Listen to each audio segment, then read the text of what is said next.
Las manos de Ramiro Esquivel Torres temblaban mientras sostenía el sobre Manila manchado de grasa. Dentro estaban los documentos que habían destruido su vida y que ahora podían salvarla.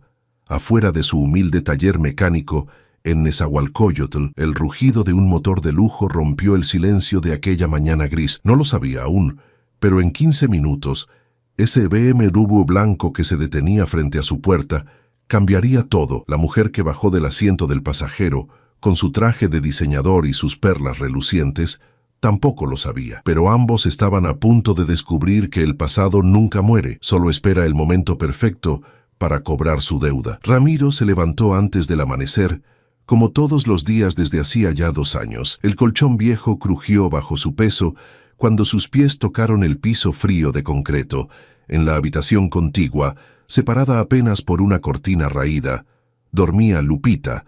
Su pequeña de 8 años se acercó en silencio, como cada mañana, solo para asegurarse de que su pecho subía y bajaba con normalidad. El corazón enfermo de su hija era una bomba de tiempo que lo atormentaba cada segundo de su existencia. La niña dormía abrazada al oso de peluche que le había regalado su madre, Sofía, antes de morir. Ramiro sintió el nudo familiar en la garganta. Habían pasado 3 años desde que perdió a su esposa, pero el dolor seguía fresco como una herida abierta. Sofía había trabajado hasta el último día de su vida en aquellas malditas fábricas textiles, respirando químicos tóxicos, sacrificándose por unos cuantos pesos que nunca alcanzaban, y al final su cuerpo simplemente se rindió. Cáncer, dijeron los doctores. Exposición prolongada a sustancias industriales, confirmaron después, pero para entonces ya era demasiado tarde. Ramiro preparó café aguado en la pequeña estufa de 2 hornillas.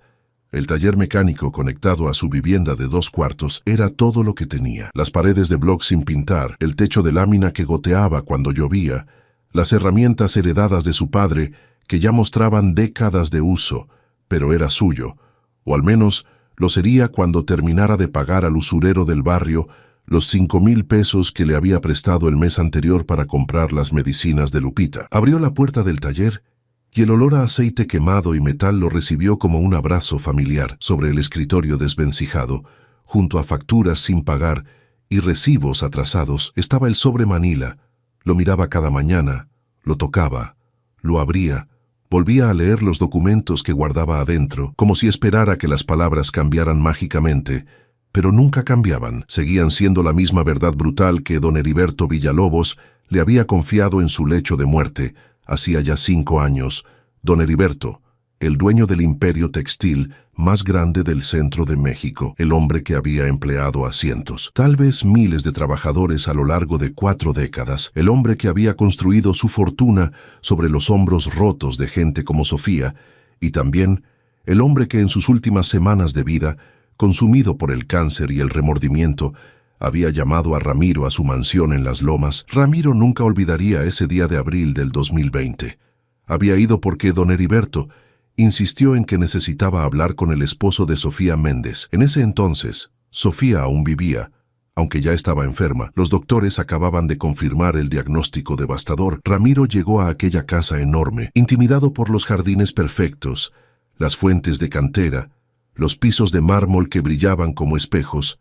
Un mayordomo lo condujo a la habitación del moribundo. Don Heriberto estaba en la cama, flaco como un espantapájaros, conectado a máquinas que pitaban constantemente, pero sus ojos aún tenían ese brillo de inteligencia que lo había convertido en un magnate. Le pidió al mayordomo que los dejara solos, y entonces comenzó a hablar. Habló durante casi 2 horas, confesó todo: las violaciones a los derechos laborales, los salarios de miseria, las condiciones insalubres en las fábricas, los químicos prohibidos que usaban porque eran más baratos. Habló de los trabajadores que habían muerto, que habían enfermado, que habían quedado incapacitados. Habló de cómo había sobornado a inspectores, comprado silencios, destruido sindicatos.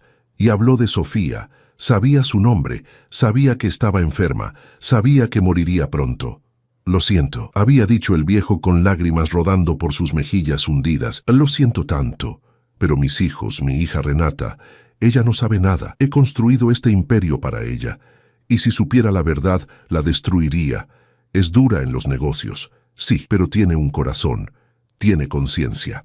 Entonces le entregó el sobre. Dentro había documentos que probaban todo: contratos falsos, reportes médicos alterados, pagos a funcionarios corruptos, y también había algo más: un testamento antiguo, escrito 20 años atrás, cuando don Heriberto aún tenía algo de conciencia. En ese documento destinaba el 30% de su fortuna a un fondo para las familias de los trabajadores afectados por las condiciones de sus fábricas, pero ese testamento nunca se había ejecutado. Había sido reemplazado por uno nuevo, donde Renata heredaba todo. «No puedo hacerlo público ahora», le había dicho don Heriberto con voz quebrada. «Destruiría a mi hija, pero usted tiene el derecho de saber la verdad, de usarla si algún día ella necesita saberla, si algún día puede hacer la diferencia». Ramiro había tomado el sobre con manos temblorosas. Quería gritar, quería golpear a ese hombre moribundo. Quería que Sofía recibiera justicia, pero don Heriberto murió 3 días después, y Ramiro se quedó con el sobre, con la verdad, con el peso de decidir qué hacer con ella. Durante 5 años no hizo nada, guardó los documentos, siguió trabajando, cuidó a Sofía hasta que murió entre sus brazos en agosto del 2020, ahogándose en su propia sangre, su cuerpo destrozado por el cáncer, y después cuidó a Lupita sola, viendo cómo el corazón débil de su pequeña empeoraba cada año. Hacía 6 meses, los doctores del Hospital General le habían dado el veredicto final. Lupita necesitaba cirugía de corazón abierto. Sin ella, no viviría más de 1 año. Con ella, tenía posibilidades reales de vivir una vida normal. El costo, 250,000 pesos para Ramiro, podría haber sido 250 millones. Había intentado todo: préstamos bancarios que le negaron por no tener garantías, préstamos con agiotistas que cobraban intereses que lo ahogarían de por vida, rifas en el barrio que apenas juntaron 10,000 pesos, trabajos extras de madrugada. Vendió todo lo que tenía valor: el televisor, la licuadora, las joyas baratas de Sofía, incluso las herramientas menos esenciales del taller, y aún así apenas había reunido 80,000 pesos en 6 meses. El tiempo se agotaba. Lupita empeoraba, las crisis eran más frecuentes, los labios se le ponían azules cuando jugaba, se cansaba al caminar, lloraba por las noches quejándose de dolor en el pecho, y Ramiro se despertaba empapado en sudor. Aterrado de encontrarla sin vida una de esas mañanas, había considerado usar los documentos del sobre, ir con un abogado, demandar a la familia Villalobos, exigir compensación, pero sabía cómo funcionaba el sistema. Él era un mecánico pobre de Nesa. Ellos eran multimillonarios con ejércitos de abogados. Lo enterrarían en el sistema judicial durante años, y para cuando consiguiera algo, si es que conseguía algo, Lupita ya estaría muerta. Así que los documentos permanecían en el sobre Manila, y el sobre permanecía en su escritorio, y Ramiro permanecía atrapado en su impotencia, viendo cómo la vida de su hija se escapaba día tras día, mientras él trabajaba hasta la extenuación, sin poder juntar lo suficiente para salvarla. Aquella mañana de octubre del 2025, gris y fría, comenzó como todas las demás. Ramiro tomó su café aguado, revisó las cuentas que no podía pagar, besó la frente de Lupita mientras dormía, y abrió el portón de su taller a las 7 en punto. Tenía 2 trabajos programados: cambiar el aceite de una camioneta vieja y reparar el alternador de un Nissan del 98. Trabajos que le darían tal vez 1,200 pesos en total, una gota en el océano de su desesperación. La mañana transcurrió lenta.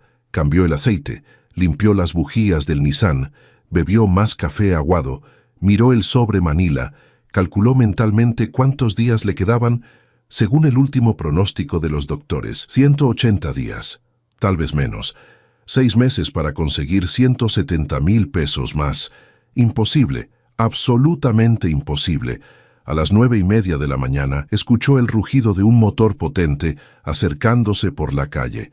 Levantó la vista y vio algo que no pertenecía a su barrio: un BMW X5 blanco del año, reluciente incluso bajo el cielo nublado. El vehículo avanzó lentamente por la calle estrecha, como perdido entre las casas modestas y los puestos de tacos, hasta que se detuvo justo frente a su taller con un jadeo mecánico irregular y preocupante. La puerta del conductor se abrió y bajó un chofer uniformado, un hombre mayor con bigote canoso y el rostro tenso de preocupación. Llevaba gorra de chofer y guantes blancos que parecían sacados de otra época, pero la que realmente captó la atención de Ramiro fue la mujer que descendió del asiento trasero. Tendría unos 50 años, calculó Ramiro.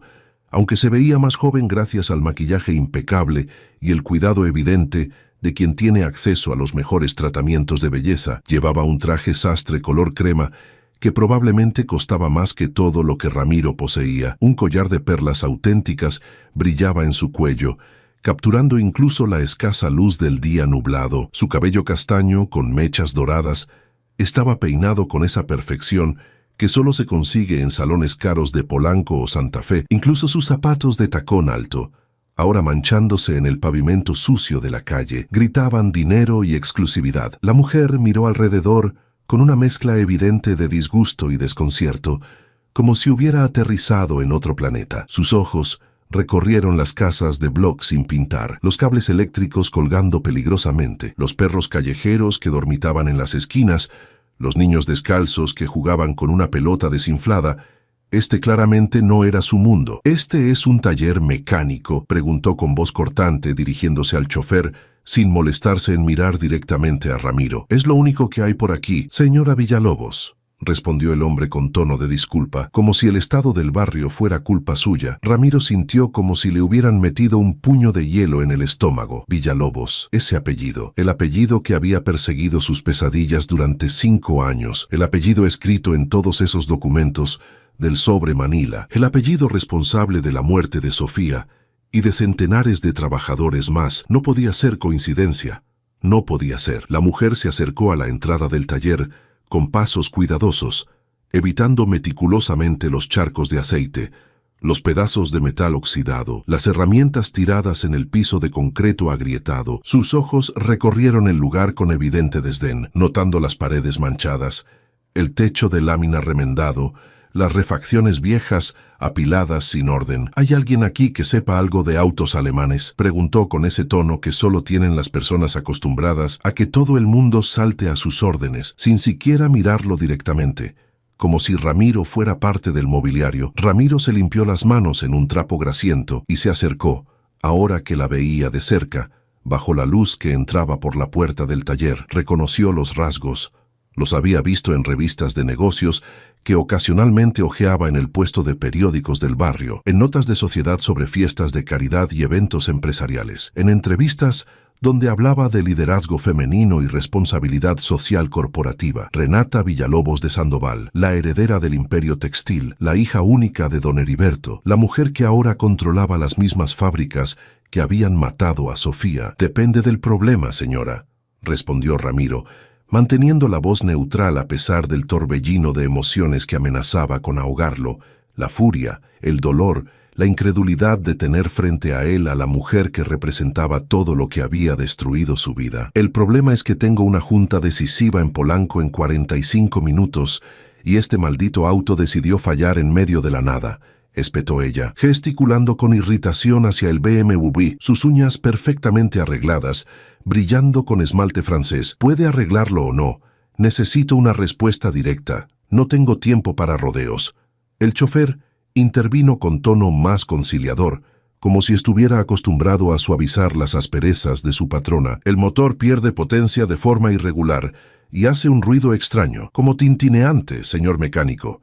Empezó hace apenas 5 minutos, cuando veníamos por periférico». Ramiro se acercó al BMW con pasos medidos. Era un modelo del 2024.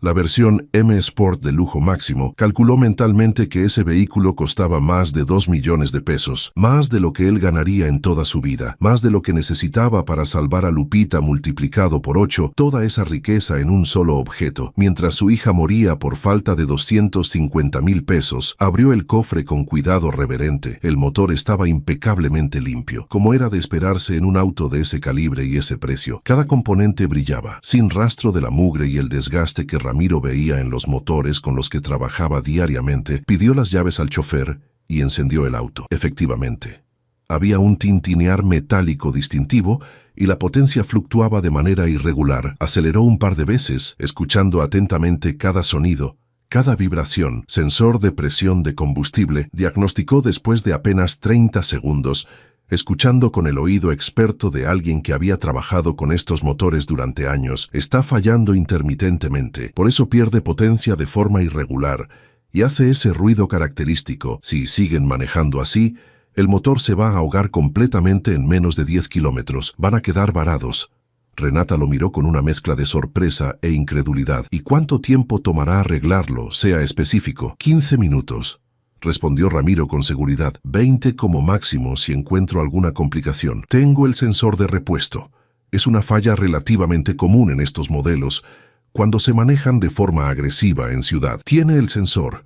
Aquí, en este lugar. La desconfianza era más que evidente en su voz, sus ojos recorriendo nuevamente el taller, como si no pudiera creer que algo útil pudiera existir en un lugar tan precario. Ramiro sintió el ardor familiar de la humillación quemándole el pecho, pero lo tragó como había aprendido a tragar tantas otras humillaciones a lo largo de su vida. Trabajé durante 10 años en la agencia BMW del centro, en Viaducto. Antes de poner mi propio taller, señora, conozco estos motores mejor que mi propia mano. He reparado más de 500 vehículos de esta marca. Era verdad, antes de que Sofía enfermara gravemente, Ramiro había sido mecánico especializado en autos de lujo. Había tenido un buen salario, beneficios, incluso seguro médico, pero había dejado ese trabajo bien pagado cuando Sofía necesitó cuidados constantes para poder trabajar desde casa, cerca de ella, disponible para cualquier emergencia. Otra decisión que lo había empobrecido, pero que nunca, ni por un segundo, se arrepintió de tomar. Renata intercambió una mirada significativa con su chofer, quien asintió levemente. No tenían opción real. El tiempo corría y no había ningún otro taller a la vista en este barrio perdido donde el GPS los había traído por una supuesta ruta más rápida. Está bien, hágalo, pero rápido, por favor. Cada minuto cuenta, y le advierto que si le hace algo a mi auto, si hay cualquier daño adicional, mi equipo legal. ¿Entendido, señora?, la interrumpió Ramiro suavemente, sin emoción en la voz. No necesitaba escuchar las amenazas completas. Ya las conocía todas. Los pobres siempre recibían amenazas de los ricos. Era la forma en que el mundo funcionaba. Mientras el chofer movía cuidadosamente el BMW dentro del taller, Ramiro fue a buscar el sensor en su inventario de refacciones. Sus manos temblaban ligeramente mientras revolvía entre las cajas. Renata Villalobos, aquí en su taller, la hija del hombre que había destruido a su esposa, la mujer que había heredado millones construidos literalmente sobre los cadáveres de trabajadores como Sofía, la mujer que probablemente dormía en sábanas de seda sin saber que su fortuna estaba manchada de sangre y ahora él tenía que arreglar su auto, tenía que ayudarla a llegar a su junta millonaria, mientras su propia hija se moría por falta de dinero. La ironía era tan cruel que casi se rió. Casi. Ramiro volvió con el sensor nuevo y su caja de herramientas.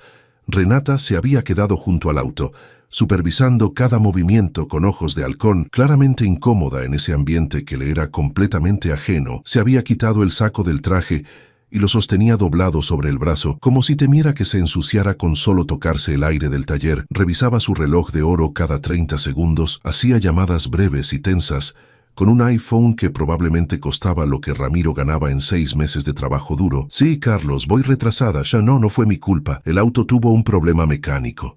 Estoy en un taller en... Dios, ni siquiera sé dónde estoy exactamente. Nezahualcóyotl, creo. No canceles nada.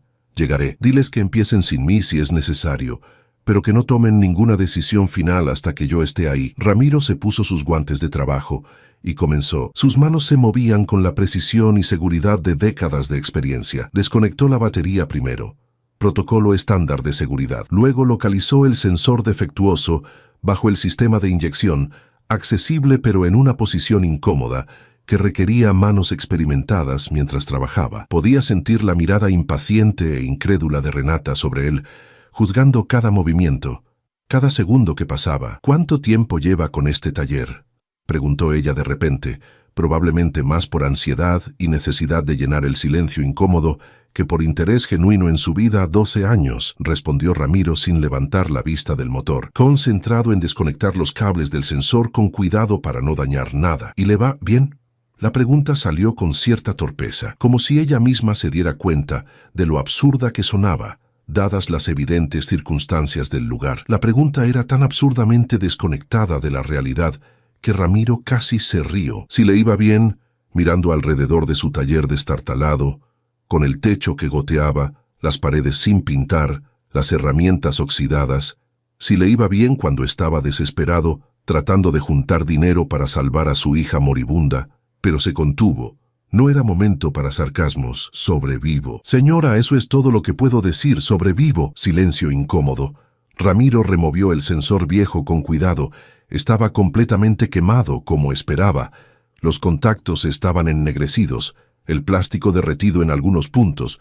Un sensor que probablemente costaba 500 pesos, pero que en la agencia cobrarían 5,000 por cambiarlo. Comenzó a instalar el nuevo, ajustando cada conexión con el cuidado meticuloso que caracterizaba su trabajo. Este auto, comenzó Ramiro de repente, sorprendiéndose a sí mismo al hablar, rompiendo el silencio con palabras que no había planeado decir. Es modelo 2024, configuración M Sport, pero el motor tiene especificaciones únicas. Es la versión especial que BMW hizo exclusivamente para el mercado mexicano. Motor de 6 cilindros en línea con turbo doble. ¿Lo sabía? No. No tenía idea de esos detalles técnicos. Mi esposo lo compró el año pasado. Él es quien entiende de autos. Es interesante porque este mismo modelo, con esta misma configuración casi idéntica, existió hace años. En 2003, para ser exactos, BMW hizo una edición limitada especial.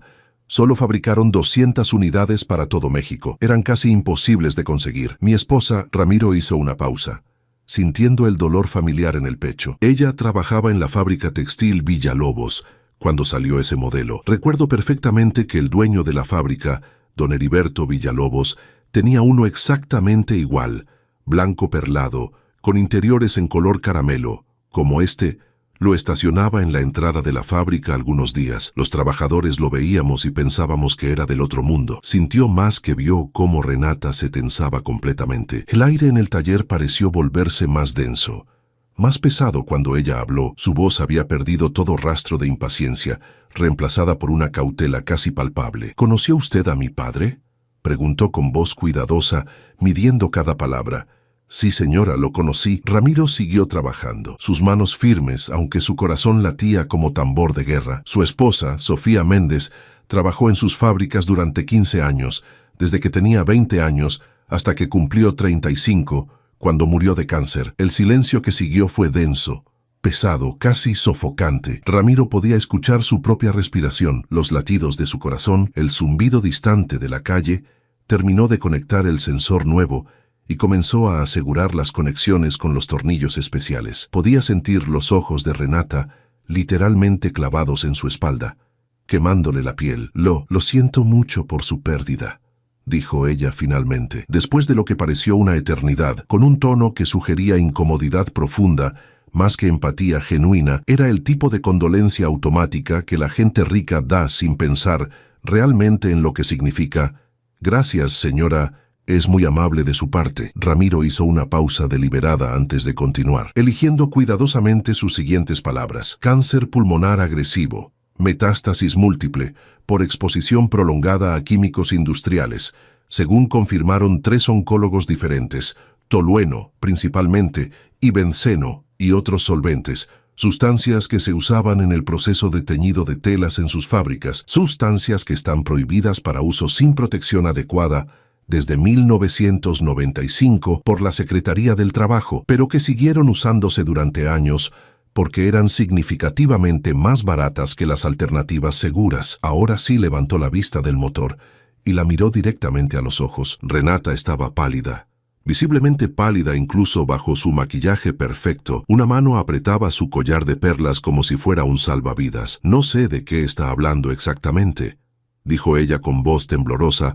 tratando de mantener la compostura. Las fábricas de mi familia siempre han cumplido con todas las normas de seguridad industrial. Tenemos certificaciones, auditorías anuales, todo está. Su padre vino a verme, la interrumpió Ramiro, su voz tranquila pero absolutamente firme, dejando cada palabra caer como una piedra. 3 semanas antes de morir, en abril del 2020, me pidió específicamente que fuera a su casa en Las Lomas. Me lo contó todo, señora Villalobos.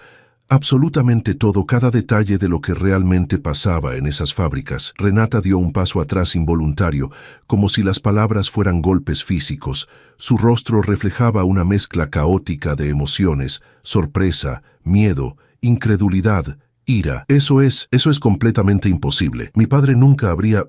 Me dio documentos, continuó Ramiro, volviendo su atención al motor, ajustando el último tornillo con precisión milimétrica. Pruebas físicas, contratos laborales con cláusulas ilegales, reportes médicos que fueron deliberadamente alterados, nombres completos de funcionarios gubernamentales que recibieron sobornos durante años, fotografías de las condiciones reales de trabajo, todo. Hizo una pausa significativa, dejando que las palabras penetraran, y también me dio algo más. Un testamento viejo, uno que escribió hace 25 años, en el 2000, cuando aparentemente aún tenía algo de conciencia, cuando aún podía dormir por las noches. En ese testamento destinaba el 30% de su fortuna completa a crear un fondo de compensación para las familias de trabajadores afectados por las condiciones de sus fábricas. Millones de pesos para reparar el daño.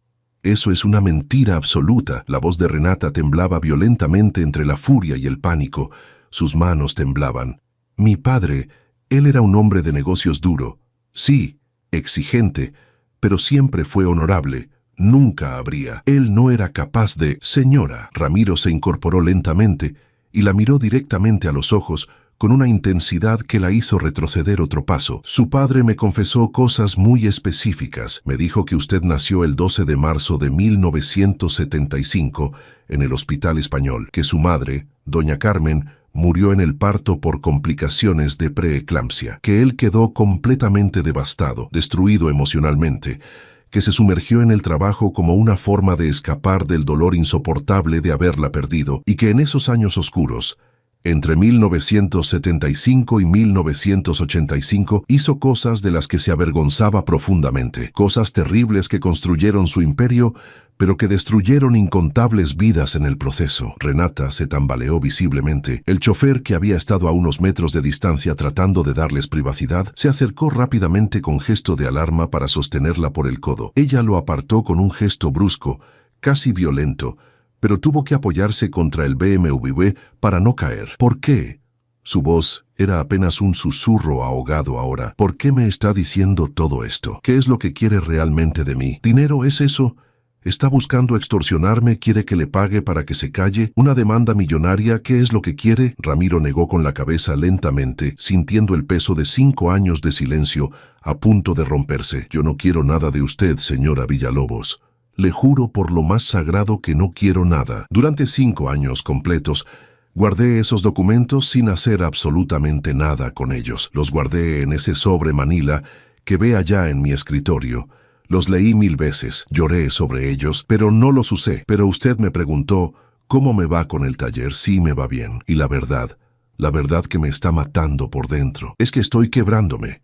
Me estoy ahogando en deudas. Tengo una hija de 8 años, se llama Lupita, y tiene exactamente el mismo problema congénito del corazón que su padre tenía. Vio como los ojos de Renata se abrieron con sorpresa absoluta, como si hubiera recibido una descarga eléctrica. ¿Cómo sabe usted que mi padre tenía un problema cardíaco congénito? Eso nunca fue público, nunca salió en ningún medio, porque me lo dijo él mismo, señora, en una de esas largas conversaciones de casi 2 horas que tuvimos en su habitación. Me dijo que había nacido con una válvula cardíaca defectuosa, una malformación congénita, que le hicieron una cirugía de corazón abierto cuando tenía exactamente 50 años, en el 2000, que sin esa cirugía hubiera muerto mucho antes. Probablemente antes de cumplir 55, me mostró la cicatriz en su pecho. Ramiro sintió que su voz se quebraba, pero continuó, las palabras brotando como un río que finalmente rompe un dique. Mi Lupita necesita exactamente la misma cirugía. Reemplazo de válvula mitral. Cuesta 250,000 pesos en total. Yo he juntado 80,000 en 6 meses, vendiendo absolutamente todo lo que tenía algún valor, trabajando día y noche, 7 días a la semana, aceptando cualquier trabajo, sin importar qué tan malo sea el pago, pero no es suficiente. Nunca será suficiente, y el tiempo se acaba como arena en un reloj roto. Los doctores le dan menos de 6 meses de vida sin la operación. 6 meses, señora, 180 días para conseguir 170,000 pesos más. Es matemáticamente imposible. Lágrimas comenzaron a rodar por las mejillas curtidas de Ramiro. Ya no le importaba mostrarse vulnerable frente a esta mujer. Ya no le importaba su orgullo, su dignidad, Nada excepto la verdad que había guardado durante tanto tiempo. Las lágrimas caían sobre sus manos manchadas de grasa, mezclándose con el aceite y la mugre de años de trabajo duro. «No le estoy pidiendo nada, señora Villalobos», repitió con voz rota. «Quiero que eso quede absolutamente claro. Ni siquiera sé realmente por qué le estoy contando todo esto. Tal vez porque es la hija de él. Tal vez porque usted está aquí, en mi taller, y parece una señal del destino, una de esas coincidencias que no pueden ser coincidencia. O tal vez porque estoy tan cansado, tan completamente desesperado, tan al borde del colapso, que ya no puedo guardar esto dentro de mí ni un segundo más. Llevo 5 años cargando este peso y me está destruyendo». Terminó de conectar la batería y cerró el cofre del BMW con un golpe suave. Sus manos temblaban visiblemente ahora. «Listo. Su auto está reparado. Puede probar el motor. Debería funcionar perfectamente ahora». Renata no se movió. Estaba como completamente petrificada, congelada en el tiempo, con la mano aún sobre su boca, los ojos muy abiertos y brillantes con lágrimas que amenazaban con caer. El silencio en el taller era absoluto, roto solo por el sonido distante de la calle y el latido acelerado de 2 corazones. Cuando finalmente habló, su voz era apenas un susurro tembloroso, casi inaudible. «¿Dónde están esos documentos que mencionó?». Ramiro señaló con mano temblorosa hacia su escritorio desvencijado, donde el sobre Manila descansaba entre facturas sin pagar y recibos de medicinas. «Allí, en el sobre Manila Café, los he guardado durante 5 años completos. Su padre me los dio personalmente y me dijo algo que nunca olvidaré. Me dijo que usted tenía derecho a conocer la verdad algún día, que usted tenía corazón, que usted tenía conciencia, que si alguna vez llegaba a saber la verdad completa haría lo correcto». Esas fueron sus palabras exactas. «Renata hará lo correcto cuando sepa la verdad». Se movió lentamente hacia el escritorio, cada paso pesado como si cargara montañas. Tomó el sobre con manos que ya no podían dejar de temblar y se lo extendió a Renata. Ella lo tomó como si fuera veneno líquido, como si fuera una bomba a punto de explotar, sosteniéndolo apenas con las puntas de los dedos, su manicura perfecta contrastando brutalmente con el sobre manchado y gastado. «Hay una cosa más que su padre me dijo», añadió Ramiro suavemente, con voz que apenas podía sostener el peso de lo que estaba a punto de revelar. «Algo que nunca pude entender completamente hasta hoy, hasta este momento exacto, hasta que la vi a usted entrar a mi taller». Renata levantó la vista del sobre, su rostro reflejando una mezcla aterradora de terror y anticipación, como si supiera que lo que venía sería peor que todo lo anterior. «Me dijo que había cometido un error terrible, imperdonable, en 1982, que había tenido una relación, una aventura, con una de sus trabajadoras más jóvenes, una mujer de apenas 21 años llamada Patricia Esquivel Torres». El mundo entero pareció detenerse. El tiempo se congeló. Renata dejó escapar un sonido ahogado, un gemido de dolor que venía desde lo más profundo de su ser. «Patricia Esquivel era mi madre», continuó Ramiro, su voz temblando ahora incontrolablemente. Cada palabra un esfuerzo monumental. «Ella trabajó en las fábricas Villalobos desde que tenía 18 años. Era del estado de Hidalgo. Había llegado a la Ciudad de México buscando una vida mejor. Cuando tenía 21, quedó embarazada de mí. Don Heriberto, su padre, le dio dinero para que se fuera, para que nunca hablara de él, para que desapareciera completamente de su vida. 10,000 pesos, que en ese tiempo era mucho dinero. Mi madre tomó ese dinero, se vino aquí a Nesa y me crió completamente sola. Nunca me dijo quién era mi padre, nunca pronunció su nombre ni una sola vez en 37 años. Murió cuando yo tenía 17 años. Cirrosis hepática avanzada, también por trabajar expuesta a químicos durante todos esos años, sin la protección adecuada. Murió sola, pobre, olvidada. Vio cómo Renata se tambaleaba de nuevo. Más violentamente esta vez, el chofer logró sostenerla justo a tiempo y la ayudó casi a cargarla hasta una silla vieja del taller. Ella se dejó caer, todo su porte de mujer poderosa y segura, completamente desmoronado, reemplazado por shock absoluto. Su padre me llamó esa tarde de abril del 2020, porque sabía que se estaba muriendo. Sabía que le quedaban semanas, tal vez días, y sabía que tenía que decirme la verdad antes de irse. Me dijo que yo era su hijo, su único hijo varón. Me dijo que había sido un cobarde imperdonable, que había abandonado a mi madre cuando más me necesitaba, que me había condenado a una vida de pobreza, ya crecer sin padre, sin oportunidades, mientras su hija legítima, usted, Crecía en mansiones y viajaba por todo el mundo, asistía a las mejores escuelas, tenía todo lo que el dinero puede comprar, me pidió perdón, lloró como un niño pidiendo perdón, y me entregó esos documentos, esa verdad terrible, porque sabía que no tenía ningún derecho moral a pedirme que no los usara, pero esperaba que algún día usted y yo pudiéramos. No pudo terminar la frase, las lágrimas lo ahogaban completamente. 30 años de dolor acumulado, 30 años de abandono, 30 años de injusticia, 3 años desde la muerte de Sofía. Todo salía de él como un torrente imparable, como un volcán que finalmente hace erupción. Después de décadas de presión acumulada, Renata había abierto el sobre con manos que temblaban tanto que apenas podía sostenerlo.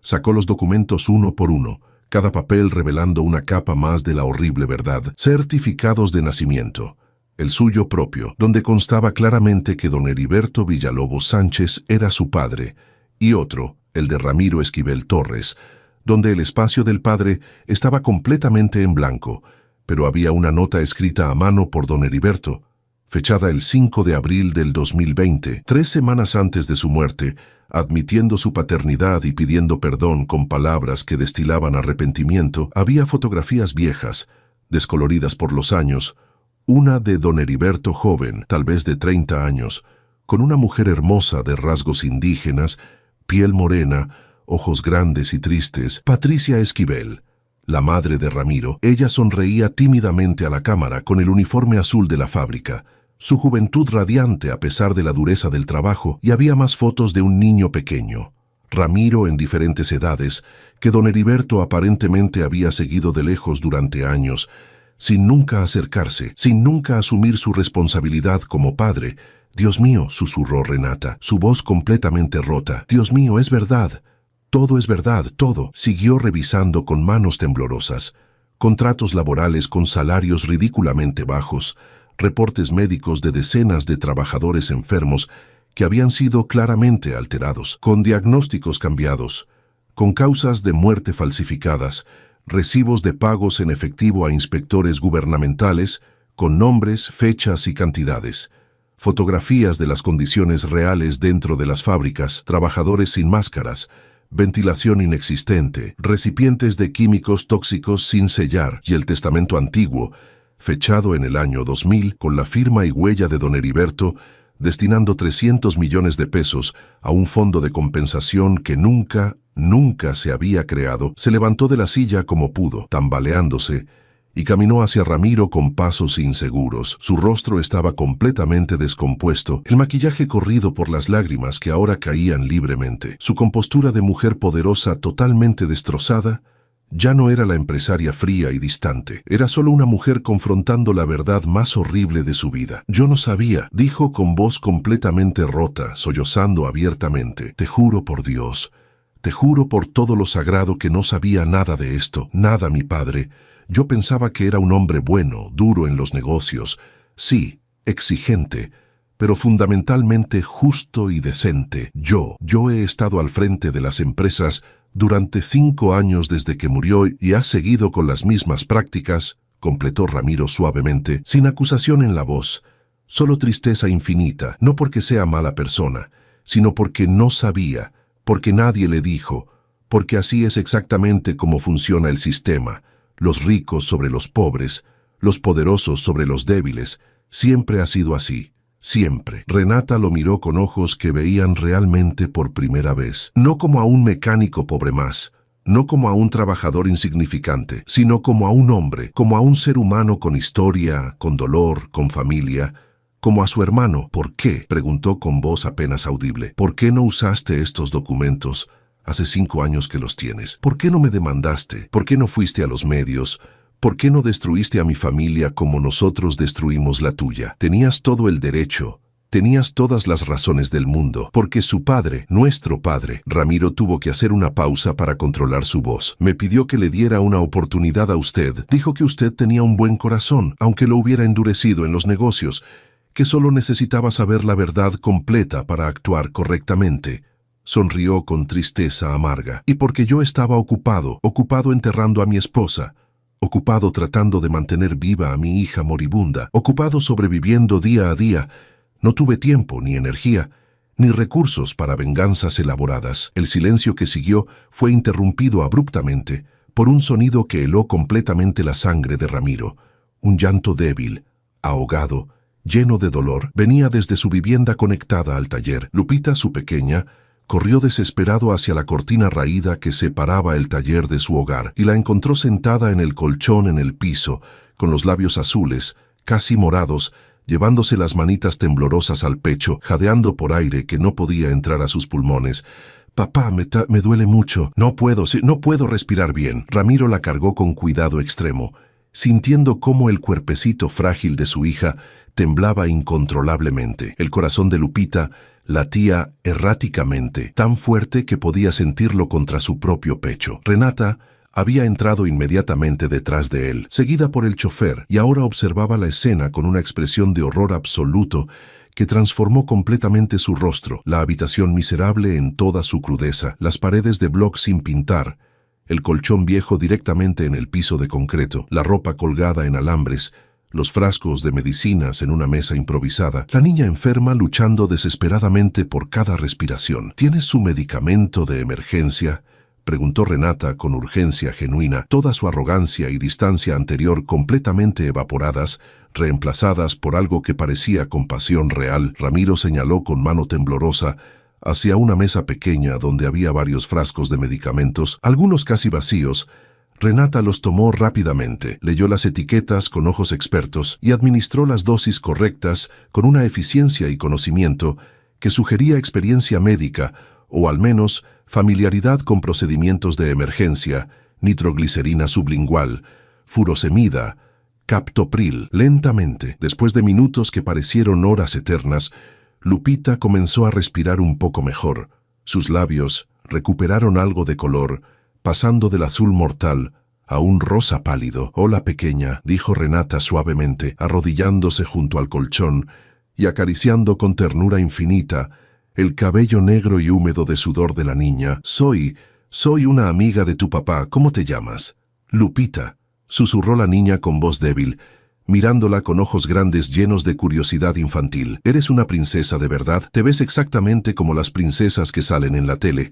Tienes ropa bonita y un collar brillante». Renata soltó una risa que era mitad carcajada y mitad sollozo profundo. Las lágrimas seguían corriendo por su rostro, arruinando lo que quedaba de su maquillaje. «No, mi amor, no soy una princesa. Para nada. Solo soy alguien que debió haber llegado aquí hace muchísimo tiempo.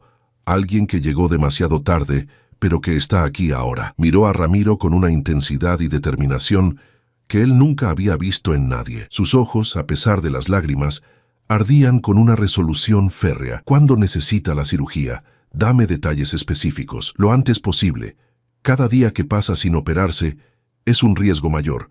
Los doctores dicen que cualquier día puede tener un paro cardíaco que ya no podamos revertir». «¿Qué hospital? ¿Con qué médicos?» «El Hospital General tienen un programa especial para niños sin recursos económicos, pero la lista de espera es de meses, tal vez hasta un año, y obviamente no tenemos ese tiempo para cuando llegue su turno». «No». La voz de Renata era absolutamente firme ahora, transformada completamente, cargada con la autoridad de alguien acostumbrado a tomar decisiones importantes. «No va a esperar ni un día más. La llevaremos inmediatamente al Hospital Ángeles del Pedregal. Los mejores cardiólogos pediátricos de todo el país están ahí. Conozco personalmente al director del Departamento de Cardiología Infantil. La operarán esta misma semana, en 5 días como máximo, y yo pagaré absolutamente todo, hasta el último peso». «Señora, por favor, yo no le estoy pidiendo», comenzó Ramiro, su orgullo luchando contra su desesperación. «Lo sé perfectamente. Por eso exactamente lo voy a hacer, porque no me lo estás pidiendo, porque tienes todo el derecho de pedírmelo y no lo haces». Renata se puso de pie, sacó su teléfono celular y comenzó a hacer llamadas con una eficiencia y determinación que revelaban años de manejar situaciones de crisis. En cuestión de menos de 10 minutos había contactado al director del Hospital Ángeles. Había hablado directamente con el doctor Mauricio Ramírez, el mejor cardiólogo pediátrico del país. Había ordenado que su chofer personal trajera su Mercedes del estacionamiento de su oficina, porque el BMW se quedaría en el taller para revisión completa. Cuando terminó con las llamadas, Se volvió hacia Ramiro con una expresión que mezclaba determinación absoluta con dolor profundo. Vamos a arreglar esto todo, absolutamente todo. La cirugía de Lupita es apenas el comienzo, el primer paso. Voy a crear el fondo que mi padre prometió hace 25 años. Voy a compensar económicamente a todas las familias afectadas por las condiciones de trabajo en nuestras fábricas. Voy a reformar completamente, desde cero, todas las condiciones laborales. Y voy a hacer público todo esto, la verdad completa y sin filtros. Todo. ¿Estás completamente segura?, preguntó Ramiro, usando el tuteo por primera vez, sintiendo el cambio fundamental en su relación. Esto va a destruir completamente la imagen pública de tu familia, de las empresas, de todo lo que tu padre construyó. Que se destruya, entonces. Su voz no temblaba ni un poco. Si todo está construido sobre mentiras, sobre explotación, sobre sufrimiento de gente inocente, entonces merece ser completamente destruido y reconstruido correctamente. Tengo una junta importantísima en Polanco miró su reloj de oro, en exactamente 10 minutos. Era para cerrar una fusión millonaria que nos habría hecho aún más ricos, que habría duplicado el tamaño del imperio. Voy a cancelarla ahora mismo, porque tengo cosas infinitamente más importantes que hacer. Tengo que conocer correctamente a mi sobrina, tengo que conocer realmente a mi hermano, y tengo que empezar inmediatamente a compensar décadas, casi medio siglo, de daño sistemático. Ramiro sintió que las piernas le fallaban por completo. Todo era demasiado. La revelación, la emoción, la esperanza repentina después de meses de desesperación. Renata lo sostuvo con fuerza sorprendente. Y en ese abrazo torpe, manchado de grasa de motor y lágrimas de dolor compartido, dos mundos completamente opuestos, construidos sobre lados diferentes de una injusticia histórica, colisionaron y comenzaron finalmente a fusionarse en algo nuevo. En las semanas que siguieron a ese encuentro que cambió todo, el mundo de Ramiro se transformó de formas que nunca, ni en sus sueños más optimistas, había imaginado posibles. Lupita fue admitida inmediatamente en el Hospital Ángeles del Pedregal. Los estudios preoperatorios se realizaron en 3 días. El doctor Mauricio Ramírez, con 30 años de experiencia y más de 500 cirugías cardíacas infantiles exitosas, personalmente dirigió el equipo quirúrgico. La operación se realizó exactamente 5 días después de que el BMW blanco se descompusiera frente al taller de Ramiro. La cirugía duró 6 horas y 40 minutos. 6 horas en las que Ramiro estuvo en la sala de espera sin poder comer, sin poder pensar en otra cosa, rezándole a un Dios en el que había dejado de creer cuando Sofía murió. Renata estuvo con él cada segundo, no en una sala VIP separada, no manejando negocios por teléfono, sino ahí, a su lado, sosteniendo su mano, compartiendo su terror. Cuando el doctor Ramírez finalmente salió, aún con el uniforme quirúrgico verde, Ramiro no podía ni respirar. La cirugía fue un éxito completo, dijo el doctor con una sonrisa cansada pero genuina. Reemplazamos la válvula mitral defectuosa. Su corazón está respondiendo perfectamente. Es una niña muy fuerte. Con los cuidados apropiados y seguimiento médico regular, vivirá una vida completamente normal. Puede tener una vida larga y saludable. Ramiro colapsó. Simplemente se derrumbó ahí mismo en el pasillo del hospital. Renata lo abrazó mientras él lloraba con un alivio tan profundo que dolía físicamente. 5 años de dolor, 6 meses de desesperación absoluta. Y finalmente su hija viviría. Mientras Lupita se recuperaba durante las 3 semanas que permaneció hospitalizada, Renata comenzó metódicamente a cumplir todas sus promesas. Contrató a los mejores abogados laboralistas del país, no para defender a la empresa de demandas, sino para investigar exhaustivamente todas las irregularidades cometidas durante décadas. Contrató auditores externos independientes, contrató investigadores privados. Les dio acceso completo a todos los archivos de la empresa, sin restricciones. Los resultados fueron absolutamente devastadores.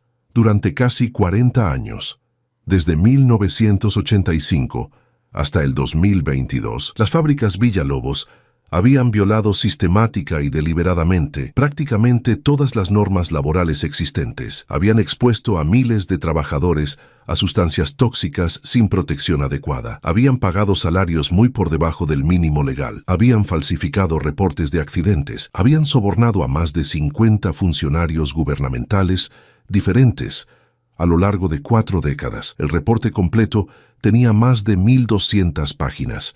Era una documentación exhaustiva de explotación sistemática.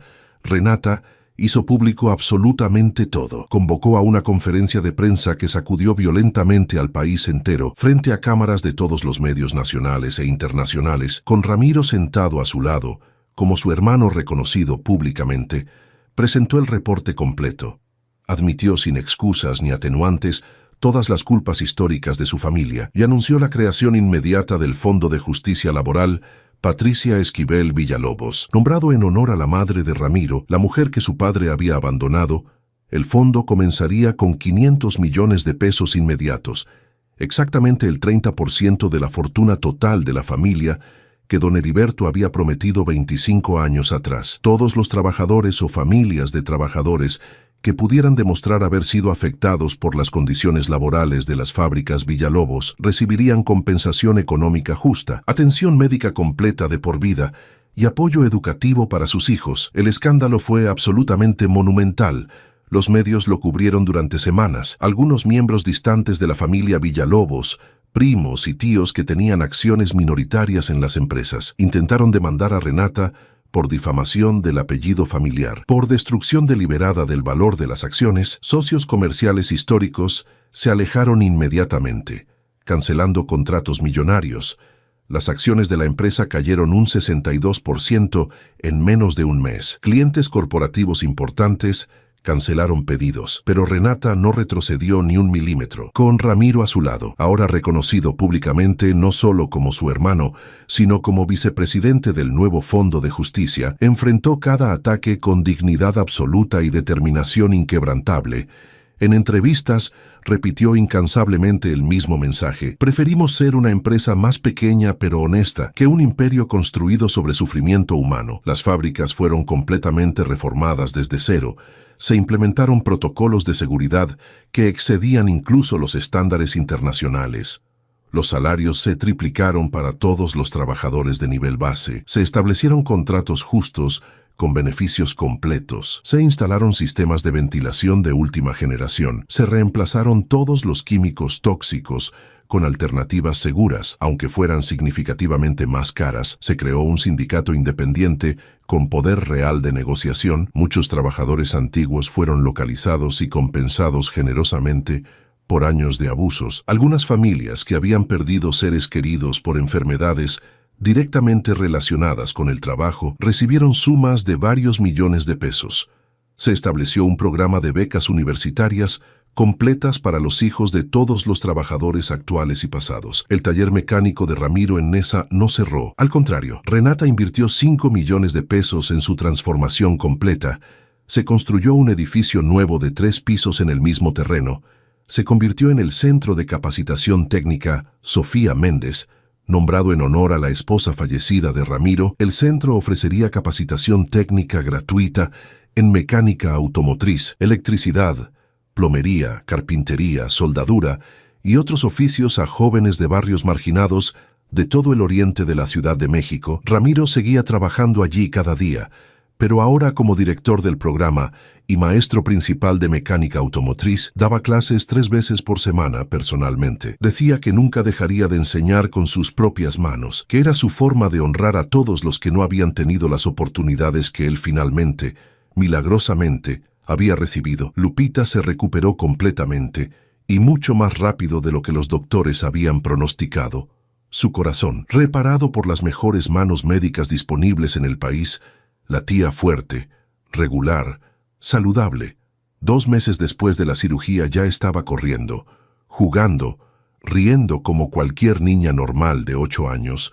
Empezó a asistir a una excelente escuela privada, completamente pagada por Renata, pero Ramiro insistió en que siguieran viviendo en Nesa, en una casa renovada pero en el mismo barrio. No quería olvidar de dónde venía, no quería que Lupita olvidara, pero sí aceptó completamente que Renata fuera parte integral de sus vidas. Los domingos comían juntos religiosamente. Renata, tan acostumbrada a restaurantes de 5 estrellas con menús en francés, aprendió a disfrutar genuinamente los tacos de carnitas en el puesto de Don Chava en la esquina, las quesadillas de Doña Lupita, el pozole de Doña Rosa. Lupita la llamaba tía Renata, con amor genuino, y la había ablandado emocionalmente de maneras que nadie más en toda su vida había logrado. Un año después de aquel encuentro fortuito que lo cambió todo, Ramiro y Renata estaban sentados en la oficina nueva del centro de capacitación. A través de la ventana podían ver a 60 jóvenes trabajando en los talleres modernos y equipados del edificio. En las paredes de la oficina colgaban 3 fotografías enmarcadas, una de Sofía sonriendo en tiempos mejores, otra de Patricia Esquivel joven con su uniforme de fábrica y una tercera de don Heriberto en sus últimos días, demacrado pero con ojos que parecían finalmente en paz. ¿Sabes qué día es hoy?, preguntó Renata, mirando por la ventana hacia el taller donde un grupo de adolescentes aprendía a cambiar frenos. Martes, respondió Ramiro confundido, revisando el calendario en su escritorio. No me refiero al día de la semana. Hoy, hace exactamente un año, mi BMW se descompuso frente a tu taller. Un año exacto desde esos 15 minutos que cambiaron literalmente todo para ambos. Ramiro se recargó en su silla nueva, maravillado por cómo el tiempo había pasado. Había estado tan ocupado viviendo la nueva vida, procesando todos los cambios, que casi había olvidado el momento exacto en que todo comenzó. 15 minutos, murmuró con asombro. Es absolutamente increíble cuánto puede cambiar toda una vida. ¿Cuántas vidas pueden cambiar en tan poco tiempo cuando la verdad finalmente se dice en voz alta? He estado pensando seriamente, dijo Renata, girando en su silla para mirarlo directamente, en escribir un libro completo, contando toda la historia desde el principio, la de papá, la tuya, la mía, la de mamá, la de Patricia, los errores terribles, la explotación, la redención, todo sin censura, para que otros empresarios, otras familias poderosas, vean con ejemplos concretos que es posible elegir diferente, que es posible cambiar. ¿Y qué título le pondrías a ese libro? Renata sonrió con una mezcla de tristeza y esperanza. 15 minutos, simple, directo, verdadero, porque eso es exactamente lo que tomó. 15 minutos de honestidad brutal y dolorosa para comenzar a reparar 40 años de daño sistemático. Me gusta mucho ese título, dijo Ramiro pensativamente, pero asegúrate de que quede absolutamente claro en cada página que esto no es una historia de salvadores blancos o héroes redentores. Es una historia sobre justicia demorada pero finalmente cumplida, sobre pagar deudas morales, sobre hacer lo mínimo correcto después de décadas de hacer lo máximo incorrecto. Lo haré exactamente así. Lo prometo. Se quedaron en silencio cómodo, el tipo de silencio profundo que solo es posible entre personas que se conocen profundamente, que han compartido dolor y transformación. Afuera, el sol comenzaba a ponerse sobre Nezahualcóyotl, tiñendo el cielo de naranjas intensos, rosas brillantes y púrpuras profundos. Era hermoso, pensó Ramiro con asombro renovado. Hasta un barrio pobre puede tener atardeceres absolutamente hermosos cuando finalmente aprendes a verlos con ojos diferentes. Ramiro, la voz de Renata era suave. Sí, gracias. Gracias por no odiarme cuando tenías todo el derecho de hacerlo, por darme la oportunidad de ser mejor de lo que era, por dejarme ser parte de tu vida y de la vida de Lupita, a pesar de todo lo que mi familia te hizo. Gracias a ti por tomar esa oportunidad con ambas manos, por tener el valor de hacer lo correcto. No todos lo habrían hecho. La mayoría de la gente en tu posición habría elegido el dinero y el poder sobre la justicia. Renata se levantó y abrazó a su hermano con fuerza. En ese abrazo había años de dolor sanando gradualmente, de heridas profundas comenzando a cerrarse, de familias reconstruyéndose de formas completamente inesperadas pero reales. 5 años después, el antiguo taller mecánico en Nesa era completamente irreconocible. El Centro de Capacitación Técnica Sofía Méndez ahora ocupaba toda una manzana. El edificio original de 3 pisos había crecido a 5. Se habían añadido dormitorios para estudiantes que venían de otros estados, una cafetería que servía 3 comidas completas diarias gratuitas, una biblioteca técnica con más de 10.000 volúmenes, talleres equipados con maquinaria de última generación. Cada año, 500 jóvenes de barrios marginados de toda la República Mexicana recibían capacitación técnica gratuita y certificaciones oficiales que les abrían puertas reales al mercado laboral formal. El 92% de los graduados conseguían empleo bien pagado en menos de 3 meses. Después de terminar, muchos habían abierto sus propios talleres y negocios. Algunos habían regresado como maestros. Ramiro, ahora de 47 años, con muchas más canas pero con una luz en los ojos que nunca había tenido en su juventud, de lucha constante. Caminaba por los pasillos modernos, saludando a estudiantes y maestros. Seguía dando clases de mecánica automotriz avanzada 3 veces por semana personalmente. Decía que el día que dejara de enseñar con sus propias manos, perdería conexión con la razón por la que todo esto existía. Lupita tenía ahora 13 años. Era una adolescente brillante, saludable, llena de vida y energía. No quedaba ni el menor rastro de su antigua enfermedad cardíaca. Practicaba voleibol en su escuela, sacaba excelentes calificaciones y cada tarde, religiosamente, venía al centro de capacitación a ayudar con las clases de niños más pequeños en el programa de iniciación técnica. Quería ser doctora, decía con determinación absoluta, cardióloga pediátrica específicamente, para ayudar a otros niños como ella a tener una segunda oportunidad de vida. Renata había transformado completamente no solo el imperio Villalobos, sino toda su vida personal. Se había divorciado de su esposo, un hombre que había resultado ser tan superficial y materialista como el mundo en el que había vivido. La mitad de las antiguas fábricas textiles tradicionales ahora eran cooperativas modernas donde los trabajadores eran socios con voz y voto. Los salarios eran dignos, las condiciones laborales eran modelo nacional, los beneficios eran generosos. La empresa había perdido participación significativa de mercado. Era verdad.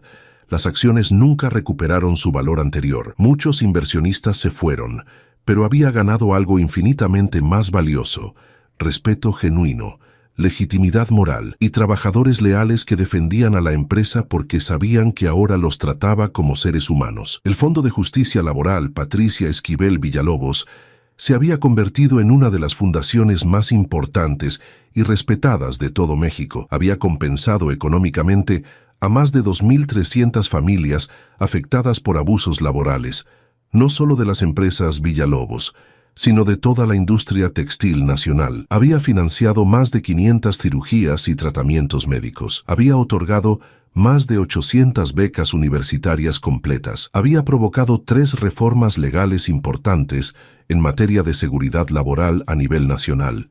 Aquel día de octubre del 2030, exactamente 5 años después del encuentro que lo cambió absolutamente todo, Ramiro y Renata estaban en la ceremonia de graduación de la 10ª generación de estudiantes del centro. 500 jóvenes, vestidos con sus uniformes nuevos de trabajo, con herramientas propias que el centro les regalaba, recibían sus certificados oficiales avalados por la Secretaría del Trabajo. Entre ellos había un muchacho de 18 años, llamado Óscar Mendoza, que había dado el discurso emotivo de despedida en representación de todos los graduados. Hace 2 años, había dicho con voz firme pero emocionada: yo vendía chicles y cigarros sueltos en el metro Pantitlán. No tenía futuro visible, no tenía esperanza real de nada mejor. Apenas había terminado la secundaria, pero este lugar me dio algo muchísimo más valioso que un oficio. Me dio dignidad, me dio la posibilidad concreta de imaginar y construir una vida mejor para mí y para mi familia. Y todo porque hace 5 años, un mecánico pobre tuvo el valor de decir la verdad sin importar las consecuencias, y una mujer rica tuvo el valor moral de escucharla y actuar en consecuencia. El aplauso había sido absolutamente ensordecedor. Ramiro había llorado sin ninguna pena ni vergüenza. Renata también. Después de la ceremonia, hermano y hermana se sentaron en la oficina principal del centro. En la pared colgaba ahora una 4ª fotografía, junto a las de Sofía, Patricia y don Heriberto. Era una foto del día de la cirugía de Lupita, con Ramiro y Renata abrazados en la sala de espera del hospital, sus rostros mostrando terror, pero también esperanza. ¿Sabes qué estaba pensando durante el discurso de Óscar?, preguntó Renata, mirando por la ventana hacia los talleres donde los recién graduados celebraban con sus familias. Que, en cómo un sensor de combustible defectuoso de 500 pesos en un BMW de 2 millones cambió el curso de tantas vidas. Si ese sensor no hubiera fallado ese día exacto, en ese lugar exacto, no lo habría conocido, completó Ramiro. No le habría contado nada. Lupita probablemente habría muerto, y tú habrías seguido toda tu vida sin saber la verdad sobre papá, sobre mí, sobre todo lo que realmente había detrás de tu fortuna. Fue el destino, dijo Renata con absoluta convicción. Tiene que haber sido el destino. Papá lo planeó de alguna forma desde el más allá. Estoy completamente segura. Me regaló ese auto específicamente, el que se parecía al suyo viejo. Sabía que soy impaciente, que manejo rápido y agresivo, que fuerzo las máquinas al límite. Sabía que eventualmente algo fallaría, y de alguna manera misteriosa, sabía o esperaba que terminaría exactamente en tu taller. O tal vez, sonrió Ramiro, solo fue suerte, buena o mala, según el momento en que lo mires. Definitivamente buena, dijo Renata con firmeza absoluta. Definitivamente, completamente buena. Perdí mi imagen pública perfecta. Perdí la mitad de mis negocios más lucrativos. Perdí amigos que resultaron ser solo conocidos interesados en mi dinero y conexiones. Pero gané un hermano real, una sobrina maravillosa, y recuperé mi alma que había estado dormida o muerta durante 50 años. Es la mejor transacción de toda mi vida. La mía también, concordó Ramiro sonriendo. En ese momento perfecto, Lupita irrumpió en la oficina con su energía característica de adolescente. Había crecido mucho. Ya casi alcanzaba la altura de Renata. Papá, tía, tienen que venir a ver. Los graduados hicieron una sorpresa. Los llevó casi corriendo al taller principal.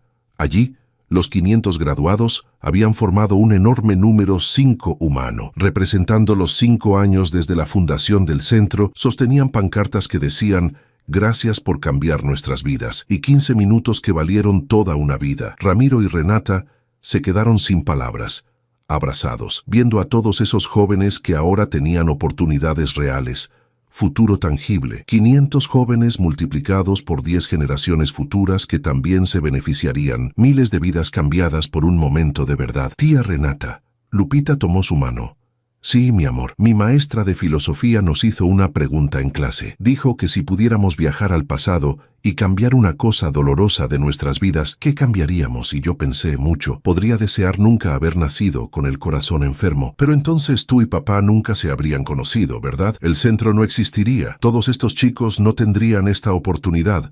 Entonces, ¿fue bueno o malo que yo naciera enferma? Las palabras de la niña cayeron como piedras profundas en un estanque tranquilo, creando ondas de significado que se expandían infinitamente. Renata y Ramiro intercambiaron miradas largas y profundas, ambos con lágrimas brillando en sus ojos, pero sonriendo. Tal vez, mi amor, respondió Renata con voz temblorosa de emoción. El sufrimiento tiene propósitos que no podemos ver cuando estamos en medio de él. Tal vez tu corazoncito roto fue exactamente lo que necesitaba romperse para que esta familia se uniera, para que toda esta justicia finalmente sucediera. Y ahora que está completamente sanado, todos estamos más completos, más humanos. Lupita sonrió satisfecha con la respuesta filosófica y corrió de regreso con los graduados que la llamaban para las fotografías. Ramiro observó la escena con un corazón tan lleno de gratitud y amor que casi dolía físicamente. Pensó en Sofía, en su madre Patricia, en don Heriberto, en todas las vidas rotas y destruidas que habían llevado, como un río doloroso pero necesario, a este momento de redención, en todo el sufrimiento que finalmente estaba siendo reconocido, honrado y en la medida de lo posible compensado.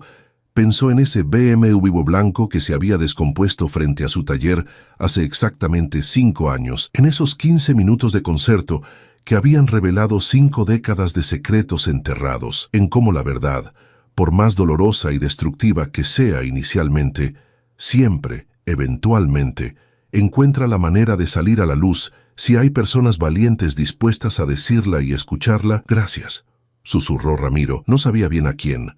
A Dios, al destino, al universo, a su padre muerto, a la vida misma. ¿Por qué?, preguntó Renata suavemente. Por todo, por ese sensor defectuoso, por esos 15 minutos, por tu valor, por la segunda oportunidad de Lupita, por esta familia imposible que de alguna forma existe. Renata apretó su mano con fuerza. Gracias a ti, por guardar la verdad cuando podías haberla usado para destruirme, por darme la oportunidad de ser mejor, por aceptarme en tu vida y en la vida de Lupita, a pesar de todo lo que mi apellido representaba de dolor para ti. Afuera, en las calles de Nezahualcóyotl, la vida continuaba como siempre. Perros callejeros ladraban, vendedores ambulantes pregonaban sus productos con voces que habían gritado las mismas frases durante décadas. Niños jugaban fútbol en la calle con una pelota de plástico barata. Era el mismo barrio de siempre, pero para Ramiro, para Renata, para Lupita, para los miles de trabajadores compensados, para los 500 jóvenes que hoy se graduaban, todo había cambiado fundamentalmente. Ya no era solo un mecánico pobre luchando desesperadamente contra un sistema injusto diseñado para mantenerlo oprimido. Era un hombre que había encontrado justicia, no a través de la venganza violenta o el odio, sino a través de la verdad persistente. Era un padre cuya hija no solo viviría, sino que prosperaría y ayudaría a otros. Era un hermano que había recuperado una familia que nunca supo que existía. Y esa verdad, esa justicia, esa familia reconstruida de las ruinas del pasado, valían infinitamente más que todo el oro que los Villalobos habían acumulado durante décadas de explotación. Porque al final, después de todo el dolor y todas las lágrimas, la lección más importante emergió cristalina. No importa cuánto tiempo haya pasado, no importa cuán profundamente enterrada esté la verdad, no importa cuán poderosos sean los que quieren mantenerla oculta, la verdad, cuando es sostenida por manos valientes y escuchada por oídos dispuestos, siempre eventualmente prevalece y a veces, solo a veces, son necesarios únicamente 15 minutos de valentía absoluta para comenzar a sanar heridas de toda una vida, 15 minutos que resonarían por generaciones, 15 minutos que probaron que la redención, aunque tardía, aunque dolorosa, aunque imperfecta, siempre es posible cuando existe voluntad genuina de enfrentar el pasado y construir un futuro diferente. 15 minutos que cambiaron todo.